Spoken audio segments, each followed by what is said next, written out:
Very good morning. Today we are going to discuss about the topic simulation of inventory system. This is under module number 1, introduction to simulation. In this, what we are going to see is the profit loss concept from the inventory system. And inventory system, how much it is important in the simulation concept, we'll see now. Simulation of the inventory system. So inventory system takes a lot of much more effort in simulation concept. It's nothing but to avoid the shortages, a buffer or safety stock would need to be carried out.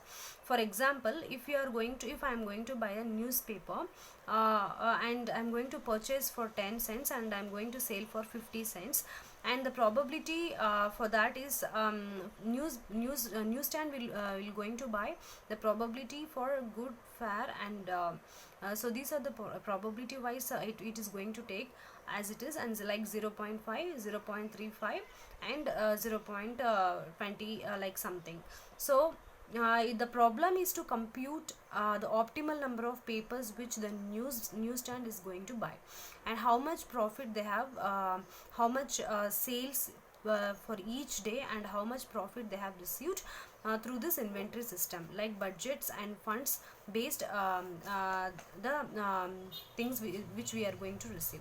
And carrying stock in inventory has an associated cost attributed to the interest paid on the funds borrowed to buy the items. This also could be considered as a loss from not having the funds available for other investment purpose.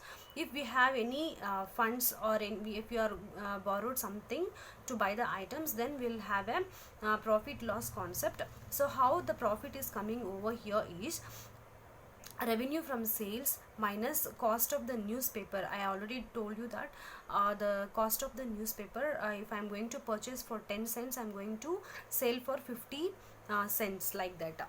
So cost of newspapers and minus loss profit from exceeded one, plus salvage sales from the scraps. So in scraps, how much the profit is will getting by selling the newspapers and all. So this is the thing which is happening in the inventory system. And carrying stock in inventory has an associated cost attributed to the interest paid on the funds borrowed to buy the items. This also could be considered as a loss from not having funds available for other investment purpose. So that very carefully we have to make sure that we have to split the probability distribution for the things which we are going to purchase from the inventory system, and so that we can compute the optimal number of papers per each day, how much through profit, from profit, how much it was sold.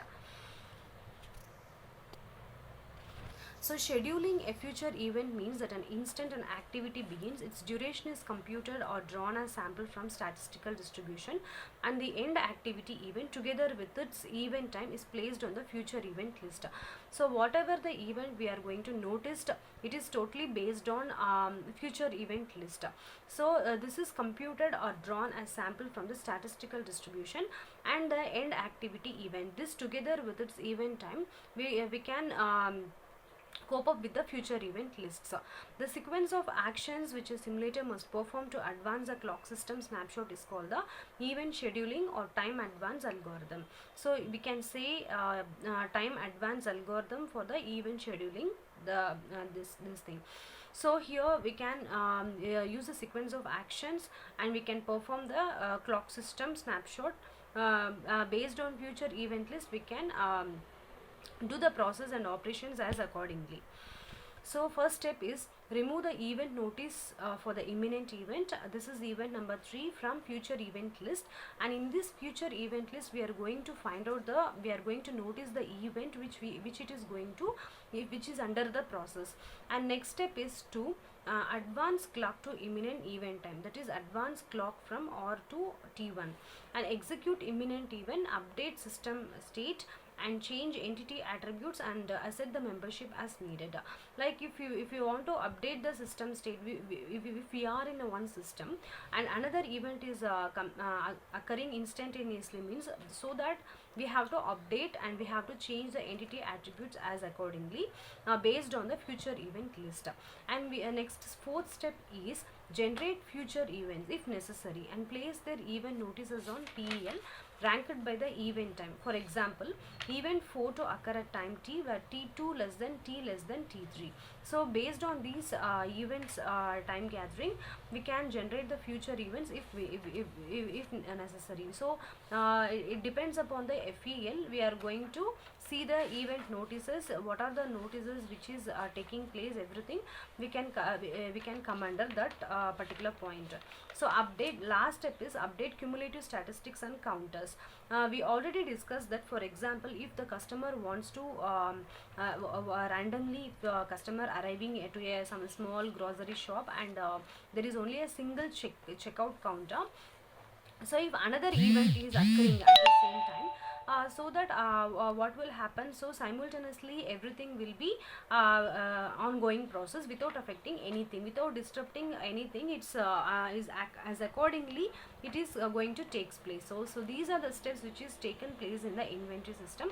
First thing, we are going to remove the event notice for the imminent event, and then we are going to advance the clock to imminent event time like R1 R2 T1, and we are going to execute the imminent event. That is nothing but we are going to update the system state and change the entity attributes and set the membership as needed. If you want to execute, these are the things we have to do, and then based on the future event list, we are going to generate the future events if it is needed. Otherwise we can be at the same event as it is, like where t2 less than t3. So based on the some conditional strategies, we have to generate the future events. And last step is update cumulative statistics and counters. And event arrival A, departure D, and stopping event is E and scheduled to occur at time 60. And these are the event notices. A, T representing an arrival event to occur at future time t, and dt is nothing but departure time. So A is nothing but arrival time and D is nothing but departure time. So these are the parameters we are using in this inventory systems. So this E, 60 representing the simulation stop event at future time 60 activities, inter-arrival time, service time, delay, customer time spent in the waiting line. So in this model, the FEL will always contain either 2 or 3 event notices. Simulation of the inventory systems. An important class of simulation problem involves inventory system. So this inventory system has a periodic review of length n at which the inventory level is checked. So each time we are based on some length, first review or second review or third review, based on those reviews we have to check the level of inventories. An order is made to bring the inventory up to the level M. At the end of the first review period, an order quantity Q1 is placed. So the second time is Q2 is placed and Q3 is placed, and so on. So based on the placement and receipt of an order, we can conclude the length of time between these two things, placement and receipt of an order is 0. So this is nothing but the lead time we can calculate through the inventory systems. And demands are not usually known with certainty, so the order quantities are probabilistic only, because these things will be in a random fashion. So here this is the quantity Q1, Q2, Q3 based on the amount in inventory. So in actuality, demands are not usually uniform and do fluctuate over time. So one possibility is the demands all occur at the beginning of the cycle. Another is that lead time is random of some positive length. In second cycle, the amount in inventory drops below 0, indicating a shortage. So these units are back ordered. So back ordered ones are keep on we should keep on processing these back ordered items. When the order arrives, the demand for back ordered items is satisfied faster. So these are the steps we have to do in the inventory system. Thank you.